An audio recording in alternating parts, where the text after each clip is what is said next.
Hello, everybody. GravyTrain here with another episode of GravyTraining. Today we are doing a Hero Spotlight number 13 on Agnon, Construct Warrior. So, diving right in, as I said, Agnon is a Construct Warrior. He's Dark Element. So, Construct means that with some exceptions, he is immune to debuffs. Can't be frozen, can't be silenced, can't be any of those things. Um, Obviously, with a few exceptions like Jan and things like that. But he's also flying and um, all around like a really top level character. I still think he's an S. Some people argue that he's an A, so I kind of have him listed on my meta tracker as kind of somewhere floating between S and A. But first, let's go over stats. So, he is magical, takes less damage from non physical attacks. He is Living Stone, so he's a living construct, invulnerable to all debuffs, but he can be healed normally, unlike most other constructs. Dark Skies, so flying allies deal extra damage to non-flying enemies. Kinda handy. Granite Form, so he starts dungeons in Granite Form, greatly reducing damage taken until his first turn. Granite Form can't be stolen or copied. However, it can be purged. Flying 2, so he takes less damage from melee attacks. And even less damage from melee non-physical attacks, which I'm not sure what those would be, but... And, Blessing of the Seeker, blah blah blah, that's standard. His basic ability, his basic melee physical attack. You're not going to use it very often, but, I mean, that's what it is. Plummeting Doom, everybody's favorite tank killer. So, what this does is it is an armor-piercing melee physical attack for 2,900 base damage with a chance to daze. Deals extra damage to tanks and targets with high defense. So, that's especially true of tanks with high defense, which is almost all of them. So what he does is he picks the hero up, flies him really high into the air, and drops him. It's a one-hit KO for most heroes, obviously barring Unbreakable Heart or something else, Aegis Shield, anything like that. But yeah, I mean it's great against tanks. It's only single target and all that, so I mean obviously you're not going to kill the whole party with it. It's not as big for my strategy as the other two abilities are, but it's definitely good. It's good to have. Just don't overuse it. Like, be conscious of what you're doing when you're using it. Terror Storm, in my opinion, this is Agnon's best ability, hands down. So, all allied constructs gain +1 energy, that includes him. Then, a ranged lightning attack on all enemies for 1,800 base damage, with a chance to fear, which happens somewhat frequently. And it deals extra damage to armored enemies because it's a lightning attack. This is AE, so this happens on the entire enemy party. And I'll get into some synergies with this pretty soon. And Hardened Assault is a melee physical attack on a target for basically 2,600 damage and 2 additional attacks on the enemies with the highest defense, lowering defense on enemies hit. Then goes back into Granite Form. So this defense debuff is pretty significant. We used against the Craw boss and the Jin boss. We used it extensively for a defense debuff. It's a very strong one. Yeah, I mean, all in all, it's good stuff. And I mean, it's good damage. The only downside to it is that you can target one hero with the first ability, but depending on the difference in defense, it could switch from that hero to somebody else, and you don't really have control over that. So those are his abilities. How I have him runed. Personally, I think this is the best way to rune him. If you don't rune him this way, the second best way would be to go heavy on attack. Like, you really don't put defense on Agnon. It's not really a reason to. Short of, like, an Unbreakable Heart or something like that, which I do have. But you put all offense so that his abilities just max out on damage. What I do, however, is I've got 3 festive runes on him. So I've got an elite festive in the purple, a hero rune for high attack, defense. This one is 10% less damage from barbarians. I've really on there just for that attack level. Another festive here, attack, skill, starts with +1 energy for the 3. And then finally, an Unbreakable Heart. Gives him a little bit of health. I would prefer to probably have the defensive one, but I can sacrifice it on him because he doesn't really worry about defense. So, the big thing is, by having 3 energy runes, you can do Terror Storm round 1. Matter of fact, you can do all of his abilities round 1. So Hardened Assault you can do with just 2. Terror Storm you can do with 3. And the first ability is always there.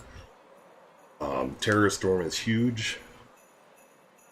In the strategy that I'm about to show you, the way that I use him, I mean, Terror Storm is clutch. So going into some PvP, so he's actually part of my defense and my offense. It's the same team. And with this team, I don't have to switch anything out. So notice I'm going against Jin, don't care. So I'm going to be taking Agnon, Zul'Qad, Jin, and Malice. The only reason Malice is there before Jin will actually go last. But this is the slot that I can swap out if I do want to change up for, like, I wouldn't take Craw or Dagrand, but I might take, I had to swap out for quests, so I had to drop in, like, Gortusk to complete some tank quest or something like that. Occasionally I might throw Iris in, or maybe Valken, something like that. But I'm kind of enjoying not having Valken on my team right now. So this is how it plays out. So the big synergy here is going to be between Agnon and Jin, and then also Zul'Qad and Malice. But Agnon and Jin is the key. So we start off. That's not good, but not the end of the world. So we start off, and because Agnon starts in regular form, the silence gets applied because it bypasses his immunity to silence. Then he goes into stone form, and stone form purges all debuffs and all buffs. So because he's silenced before he goes into stone form, he comes out and he's not silenced. So that's a big advantage. And then Zul'Qad has the same, like, he banishes or he clears the first 3 debuffs on himself. Now losing him out of the gate, definitely not going to be bueno. But you'll notice because I'm doing lightning damage, he's basically, I did damage to everybody. Theron ran away. I did damage to his whole team. And I had follow-up attacks on everybody. So he got healed up But what I can do now is, so I know if I do Hardened Assault, he's already at the point, Jin is already at the point where his Unbreakable Heart is going to hit. So I could technically strike him and get 2 attacks on one of these other ones, which is probably what I'm going to do. And that's not going to be helpful. He's going to keep healing. And now I am going to drop Falcon. So I want him at like 0 health. Yeah, not so great. But then I can do this, which didn't quite do as much as I had hoped.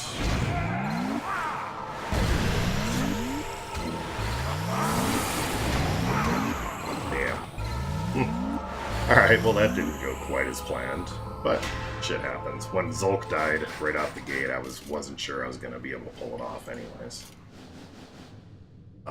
This one should be no problem at all. And I don't edit this stuff out. Like, I'm not going to hide the fact that I'll lose a battle now. That was just bad RNG, though. If I had had Zulk for even the 1 round there, it would have been a whole different battle. Okay, so Terror Storm.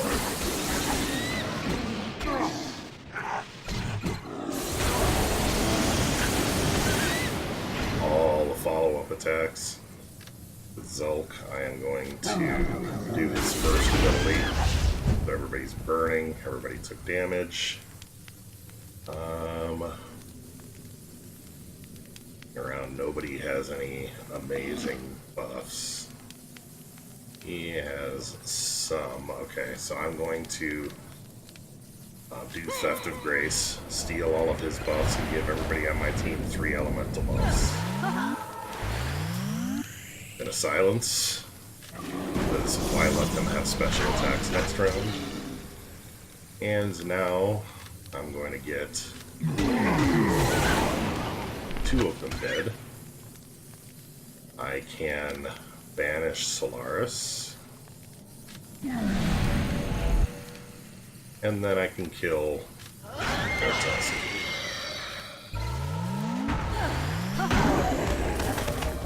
We'll do one more just to kind of demonstrate, but for me, the theory is kind of the same with Agnon, is that I'm going to open the Terror Storm, and then I'm going to follow just with whichever is appropriate. I rarely, and you can see here, I've only dropped somebody using Plummeting Doom once.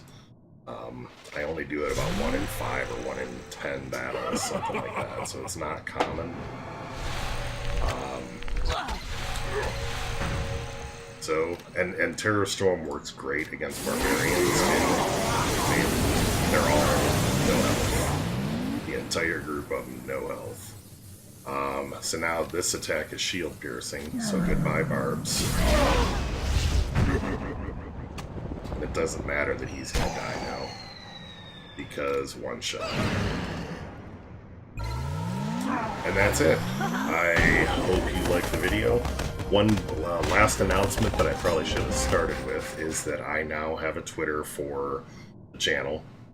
The information is going to be down in the information for the video. But it's basically twitter.com/GravyTraining. But yeah, just click the link. It's easier. And follow me there. I'll be able to let you know in advance when I'm coming on and when videos are going to be coming out. And you can ask me questions and stuff there. It'll just be easier all the way around. So thanks for watching. If you're not already subscribed, you know the deal. Hit the thumb, hit the subscribe button. Hit the thumbs up if you like the video. I love comments. I read them all. I answer all the questions. But yeah, thanks for coming out, and we'll see you at the next one.